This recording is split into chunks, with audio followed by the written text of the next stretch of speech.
Hey, what's up? It's Jim, and today I'm going to talk about the film Heroes for Sale from 1933, and this is continuing my quest to review as much of William Wellman's filmography as I possibly can within the year of 2013. Heroes for Sale stars Richard Barthelmess, who was previously in the Wellman film Central Airport, which also came out in 1933. This is a lot heavier than that film, certainly. He plays a World War I veteran, and you start off in World War I, where him and 10 men, who the general says he feels like he can lose 10 men, which is really reassuring when you're going into battle. They go off and they kidnap someone on the opposite side, and they believe for Richard Barthelmess's character of Tom is killed, and then Tom's friend, who is also gone with them on this journey because they believe Tom is dead, he gets all the awards and the valor for it, whereas Tom gets kidnapped by the other side and is put in a German prisoner of war hospital and then becomes addicted to morphine from his injuries. He is eventually released after the end of World War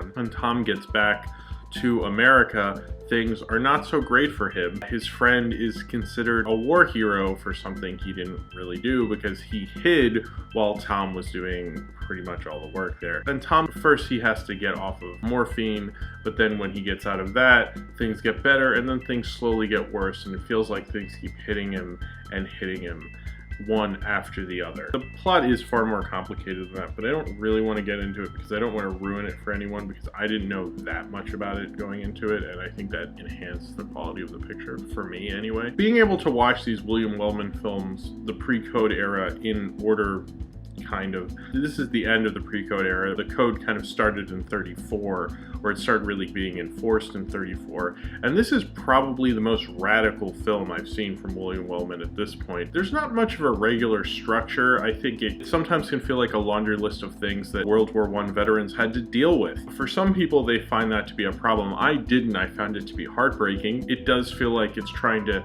show you a working man's attitude to what happened to these guys after World War I up until the Depression, which was still going on at the time of this film. It feels like Wellman, when he started making pre-code films, he would adhere more to, not entirely, but he'd adhere more to like what a studio film should be. This film feels like very radical. It's not really like a normal studio film of this era. It's not really structured. There's no real good ending. The plot line at the beginning of the film isn't exactly the through line through it. Like a lot of them, it's not a simple film to understand. I almost feel like I should watch it again. Wellman was gutsy. I mean, he was Wild Bill Wellman. He would do gutsy things, he would do experimental things, and I think a film like Heroes for Sale shows what kind of a director he really was. I think he cared a lot about World War I veterans because he certainly was one. He wasn't on the ground, he was in the cockpit, but he looked at those people as his contemporaries and he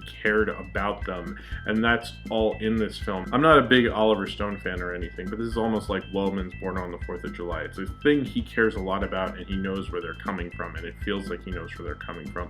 And it's shot in his very 30s gritty documentary style, so it doesn't feel like fake in Hollywood. Richard Barthelmess's character of Tom, who like really is trying to do the best thing he can. He's forced into a lot of terrible situations because of society's wills at the time, or situations he's been put in because of that. As he starts going up the ladder, when he helps patent this amazing new invention for the laundry company he's working for, it feels like things are getting better, but then things get worse with a kind of a Luddite riot. All the various things that would be going on at the time, you know, against the Industrial Revolution that would be ruining jobs. When it got better and better and they realized they could cut workforce if they have this kind of technology. Going through all these things makes you kind of confront World War I veterans and seeing how kind of terrible it was, because if you think about it, you know, World War I ended, these guys came home in the 20s, and the Depression wasn't too far off from that, and they had to live through that as well,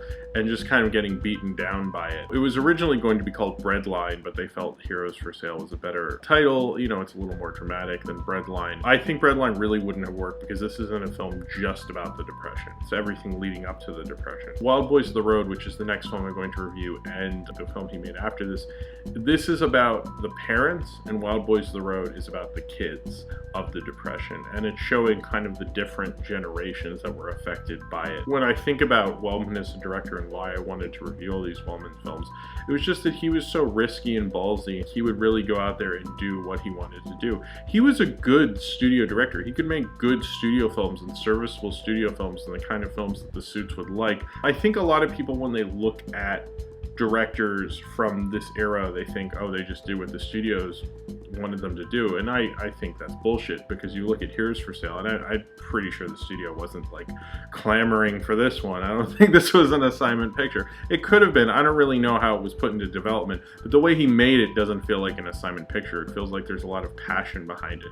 This is probably one of my favorite Wellman pre-code films. You can feel his investment in it. You can feel that he really cares about the protagonist of Tom, and he wants to tell the story and show like what it's like for people who fought in the Great War. He would just abandon kind of the structure of a Hollywood film, of having a through line through it, an easy story to understand, and having this change in things.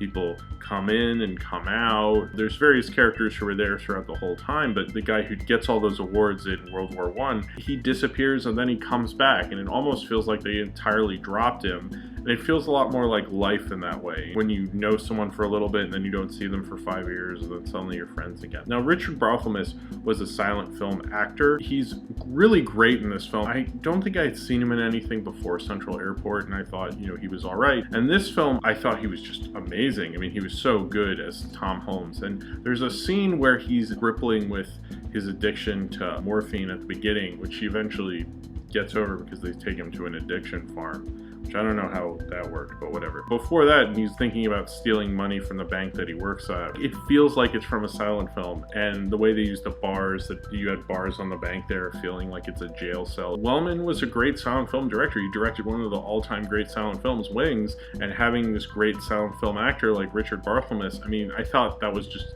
an amazing scene. And it really felt like something out of a silent film. It really felt like silent film acting, and he shot it in a very silent film way. It almost felt a little King Vidor. I got some King Vidor vibes, like certainly the crowd. I don't know if Wellman was very influenced by the crowd when he made this. Loretta Young plays Tom's wife for a little bit more of a supporting role than she was in Midnight Mary, certainly. I really liked Robert Barat, who was also in Lily Turner as kind of this crazy, this strong man who's obsessed with Lily Turner. And he plays Max Brinker, who is an inventor, and he invents the laundry machine that makes them both very rich. He goes from a communist at the beginning of the film to being a big capitalist, because then suddenly he has money and he like loses his ideals. And I like how this film, and Central Airport does it as well, and so big, and he does this in a lot of films where he shows the passage of time and how people's ideals and morals change. Never the protagonist. Wellman believes in the protagonist, that very strong moral code that's not going to change. Like they really believe in something, they really have a strong personality. Supporting characters, they can have their ideals and their morals change, but the main protagonist in any of his films really has to represent something. Tom definitely does, but Max doesn't at all. He really changes and becomes something else. And while Tom is very humble and gives his money to a soup kitchen so they can run during the Depression, even though he has all this money, he gives it up and then he leaves town. He's basically penniless, but he helps the soup kitchen, helps all these people eat. And Max could care less about charity. He thinks it's stupid. He doesn't believe in communism anymore because he has money.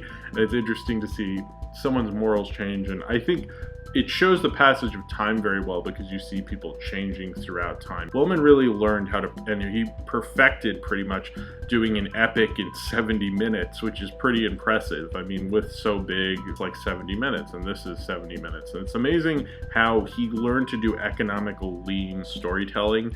And in this film, he does it very well, where there's certain parts where he doesn't really have anyone say anything about it. He just shows you. It's like really drilled home to me as a viewer what's going on. And it's very smart. You know, he doesn't have to dwell on any of these story beats for too long because he can just keep them going and going and going and keeping this film moving. He didn't have the luxury of having 120 minutes. He had to get those 70 minutes to work and be able to tell his story. Heroes for Sale is probably the strongest of all those epics. I like this even more than So Big. I really enjoy this film. I guess I can understand the complaints about it, and I mentioned that I've read that people say, it has a laundry list of what went against him, whether it's the FBI claiming he's a red, or getting ahead in his job and then that falling apart, and, going to war and then getting addicted to morphine.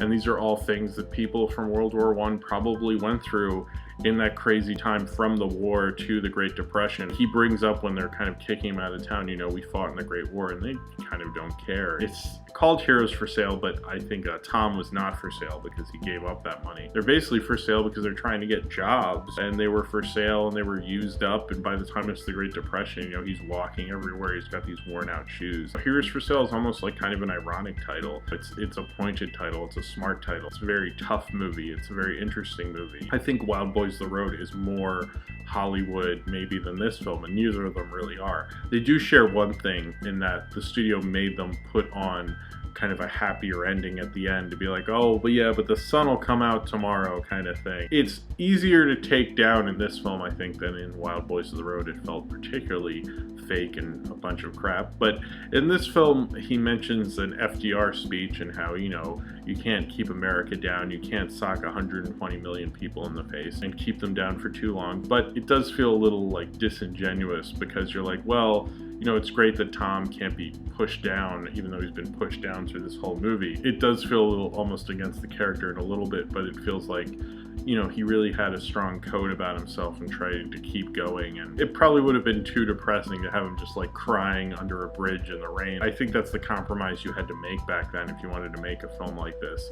And it's sad that the studio made them do that. But I think, when the code came in, they wouldn't let them be as politically radical as this is. It doesn't necessarily take a side. It definitely takes a working class side, but I think it questions the authority of the time, it questions authority that goes on, and it questions the use of that authority and what that authority does to people. I think that's why this film is so radical. Wellman really never attached himself to a political ideology, and you can really see that throughout this film. He just looks at all those systems. You can be taken out by any of society's goals at the time. This film, I think, shows how you can really be brought down by society and how these men who came back from the Great War definitely were. It's called Heroes for Sale because their morals weren't for sale, but maybe they kind of, I don't know, it's like half an ironic title and it's half a truthful title because they need work, but it's also Heroes for Sale because some of them would sell out their morals, or some of them need to sell out their morals to keep surviving, but some of them wouldn't. I don't know. I don't think this film is an easy film to sum up in a movie review, but it's a hell of a good one. Heroes for Sale shows like the deeper kind of film that Wellman could make, that Pre-Code could make, and that kind of gritty workman class attitude could really show you. And Wellman uses that very well with Heroes for Sale. He uses the working class attitude to really show you something about this period, problem with the different social classes and economic classes of the time, and how that eventually got all washed away. Seeing what happens to Tom, who's like such a noble protagonist as he's being beaten down by society, is a very real, gritty experience, and I don't think Wellman would have had it any other way. So if you have seen Heroes for Sale and you would like to talk about it, then comment below in the comments, and subscribe if you would like to. My next film in my William Wellman series will be Wild Boys of the Road, and that will probably be next week, either Tuesday or Wednesday, and I hope to see you then, and thank you for watching.